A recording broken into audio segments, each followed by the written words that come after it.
Tojikiston muddae 130 یک قسم دارد. یعنی مشغول شدن با فروشگی همچون کردار حقوقی ماموری اعتراف شده برای اون از 10 تا 20 نشان دهنده جریمه همچون جزای ماموری تعیین کرده میشد. راستی فعالیت حفظی مقامات حفظی حقوق اساسا نشان دهنده‌های مقامات کارهای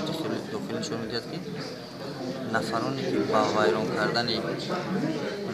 مقررات کدکس قانونی ماموری مشغولند، مخصوصا شخصانی که با فروشگی مشغول هستند، بعد از آنی که به جوابگری ماموری کشیده میشوند تکرارا با کردار فروشگی مشغول هستند. یک قاعده است که در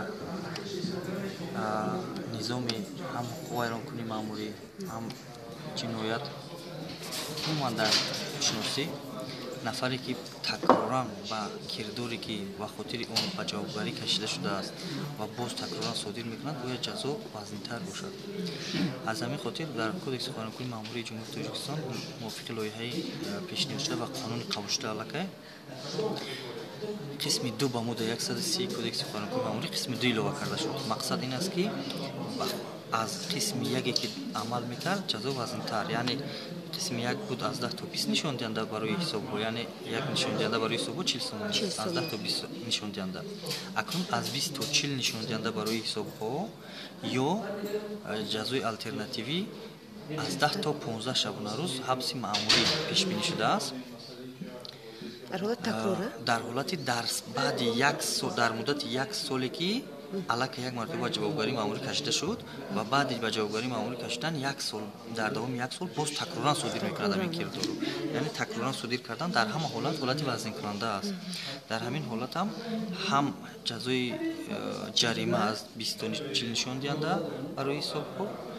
و یکی از 10 تا 15 شبانه روز حبس مأموری و لایحه دیگری که بعد از این لایحه قبول کرده شد، لایحه قانون قبول کرده شد، علاقه جهت مرافعوی همین معیار رو میبیند. یعنی اول موافق کدکس مرافعه قانونی ماموری جمهوری تاجیکستان عمل کننده این صلاحیت تمام مقامات کارهای داخلی بود.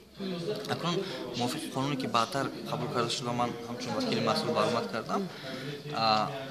قسم 1 یعنی باری اول با فروشگی مشغول شدن با صلاحیت مقامات کارهای داخلی و قسم 2 کدکس قانونی ماموری یعنی تکرارا صادر شدن فروشگی در دوام یک سال بعد از تعیین جزای ماموری علاقه این صلاحیت سود است، یعنی مواد کرده میشود با سود از 20 تا 40 نشان دهنده حساب ها رو جریمه کردن یا که از 10 تا 15 شبانه روز با حبس مأموری کشیدن نفری که با فروشگی مشغول است علاقه با صلاحیت سود است. یعنی این از منطق حقوقی است که با جوابگری مأموری کشیدن و با جوابگری جنایتی کشیدن باری اول ترتیب عمومی جوابگری است، اما در دوام سال تکرارا صادر کردن جنایت یا که جوابگری حقوق ویرانکنی ماموری در مورد ما این حقوق ویرانکنی ماموری است باید از روی منطق حقوقی جوابگری وزن‌تر شود و موافق لایحه‌های قانونی که پیش بینی شده بود از جانب حکومت جمهوری تاجیکستان و من هم وکیل مسئول رو معرفی کردم همین منطق حقوقی رو